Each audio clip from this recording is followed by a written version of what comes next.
Pria itu memandang Xiao Yan, yang berlumuran darah dan sesak napas. Pada saat ini, meskipun Xiao Yan masih menghirup udara putih yang berat, kecepatan pemulihannya jelas jauh lebih lambat. Setelah konfrontasi singkat, Xiao Yan dikalahkan sepenuhnya. Memang dengan kekuatannya saat ini hampir mustahil untuk melawan keabadian Tuhan, dan saya tidak tahu tingkat keabadian dewa di depan saya. Setiap serangan merupakan pukulan telak bagi Xiao Yan.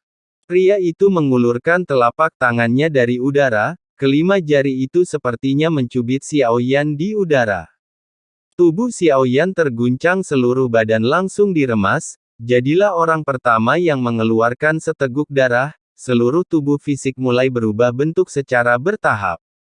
Saya telah melihat dewa asli yang kuat. Tubuh mereka bisa membesar hingga ribuan kaki dalam sekejap, itu juga bisa menjadi normal dalam sekejap, dan tubuh dewa asli ini ada di tangan Anda, bahkan setengah dari kekuatannya belum dikerahkan.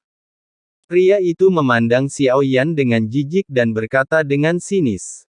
Kelima jarinya perlahan menegang, terdengar suara klik dari tulang Xiao Yan pada saat ini, tanda pagoda Zichen Suling di antara alis Xiao Yan mulai berkedip. Sekarang hal itu mengancam nyawa Xiao Yan, baik dewa asli maupun klon dewa asli itu penting, semuanya sangat diperlukan. Jika itu benar-benar tidak berhasil, Xiao Yan hanya dapat menggunakan Zichen Void Spirit Pagoda untuk menyelesaikan masalah yang mendesak saat ini. Konsekuensi penggunaan pagoda Zichen Suling ini adalah sesuatu yang mungkin tidak dapat ditanggung oleh Xiao Yan. Sekarang, Xiao Yan berada dalam dilema. Saat menghadapi hidup dan mati, kita harus tetap tenang. Pikiran Xiao Yan berjalan cepat, sekarang memikirkan bagaimana mengatasi dilema saat ini. Sinar cahaya tiba-tiba terbang keluar dari cincin Xiao Yan. Labu dewa bermata 9 melayang keluar muncul di depan Xiao Yan. Pria itu tiba-tiba terlihat aneh. Kenapa? Apakah kamu akan memberiku sebotol anggur ketika kamu akan mati? Saya tidak ingin melakukan ini. Mampu hidup sampai sekarang sudah merupakan suatu kebaikan bagi Anda.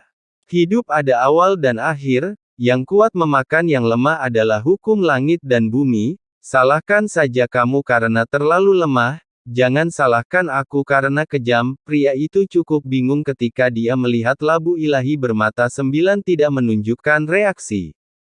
Apakah menurut Anda Xiao Yan akan menggunakan trik lain? Tanpa diduga, ia terhenti di udara. Xiao Yan sebenarnya sudah mencoba memanggil beberapa kali.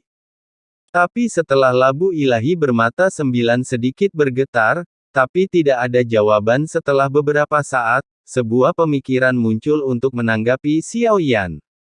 Ada batasan dunia di sini, saya tidak bisa keluar dari labu tersebut. Xiao Yan merasakan hawa dingin di hatinya saat mendengar ini. Sekarang tidak mungkin lagi bergantung pada orang lain. Terdengar suara retakan dari tulang-tulang di tubuh. Terus seperti ini, Xiao Yan pada akhirnya akan hancur menjadi tumpukan lumpur. Perasaan menyaksikan kehidupan menghilang masih sangat menarik. Tawa pria itu perlahan menyebar, kelima jari itu berangsur-angsur menjadi lebih kuat. Xiao Yan memuntahkan beberapa suap darah secara berurutan. Hidup berlalu dengan cepat, daging dan darah di tubuhnya runtuh dan meledak. Tampaknya tidak ada ruang untuk penebusan. Xiao Yan benar-benar harus menggunakan kekuatan pagoda Void Spirit Zichen untuk menyelamatkan hidupnya. Terakhir kali saya menggunakan pagoda Zichen Suling ini kembali ke zaman Dou di kontinen. Saya tidak berharap menjadi kaisar abadi. Sekarang sebaliknya, kita harus mengandalkan pagoda Zichen Suling lagi. Saat ini Xiao Yan tiba-tiba merasakan tubuhnya rileks. Kekuatan tak kasat mata yang menekannya menghilang. Xiao Yan terhuyung dan jatuh ke tanah. Tiba-tiba sebuah lengan yang kokoh dan kuat menangkapnya. Xiao Yan, berlumuran darah, tubuhnya tidak lagi menyerupai manusia. Dia sangat lemah sekarang, kedua matanya pun semakin merah dan bengkak. Dia menyipitkan mata sedikit dan melihat sosok di depannya. Cicimi, kata Xiao Yan dengan suara serak. Dia melihat dengan jelas sosok yang menggendongnya di depannya. tapi Xiaoyan tidak menyangka bahwa Qimi akan menjadi orang yang menyelamatkannya pada akhirnya. Maaf saya terlambat. Qimi memandang Xiaoyan dan tersenyum. Saat ini, hati Xiaoyan sangat rumit. Situasi saat ini, dia benar-benar tidak dapat memahaminya. Bodoh, apa yang kamu lakukan? Terdengar suara gemuruh dan marah di kejauhan. Dia tampak sangat galak terhadap Qimi. Wanji, berhentilah berpura-pura, aku tidak di sini. Anda dan saya hanyalah klon. Kenapa aku pergi begitu lama? Apakah Anda menganggap diri Anda sebagai dewa? Qimi memandang pria di kejauhan dan berkata dengan dingin. Jadi apa? Apakah itu tiruan atau orang sungguhan? Selama aku lebih kuat darimu kamu harus tunduk padaku. Pria yang bertarung dengan Xiaoyan bernama Wanji. Wajahnya galak, jelas sulit untuk menahan provokasi semacam ini dari Cia. Kamu pecundang. Aku tidak tahu dari mana kamu mendapat keberanian untuk membentakku. Orang ini dibunuh olehmu sekarang kenapa kamu tiba-tiba berpura-pura menjadi serigala berekor besar? Sangat munafik. Wanji terus mengkritik. Qimi terlihat murung. Tidak menjawab, aku menginginkan nyawanya. Qimi mengerutkan kening. Dia menjawab tanpa ragu-ragu, haha, nadanya keras sekali tapi itu hanyalah tubuh sampah dari dewa aslinya. Anda tidak punya hak untuk berbicara kepada saya seperti itu. Jadi kenapa, kamu bisa membunuhku jika kamu memiliki kemampuan? Qimi tidak takut sama sekali. Meski pria bernama Wanji dengan marah menegur Qimi, namun dia tidak pernah mengambil tindakan terhadap Qimi. Jika kamu adalah aku, mengapa kamu takut mengambil tindakan terhadapku? Kenapa, kamu juga klon? Apakah klon yang menyerang klon takut mendapat serangan balik? Lanjut Qimi. Bodoh sekali, aku hanya perlu membatasimu, bunuh saja dia. Wanji mencibir dan mengangkat tangannya, kelima jarinya membentuk lengkungan dan menekan ke arah Qimi. Untuk sesaat, tubuh Qimi tidak bisa bergerak. Dia menyaksikan tanpa daya saat Xiaoyan melayang keluar dari sampingnya. Itulah masalahnya, tidak perlu bicara omong kosong denganmu, pergilah ke neraka. Wanji berteriak dengan marah. Jika Qimi tidak muncul, dia tidak memiliki niat membunuh yang kuat, namun saat ini, hambatan dan ketidaktaatan Qimi, Wanji merasa tidak senang. Sekarang dia benar-benar kejam terhadap Xiaoyan. Xiaoyan merasa seolah ada tangan maut yang menekannya.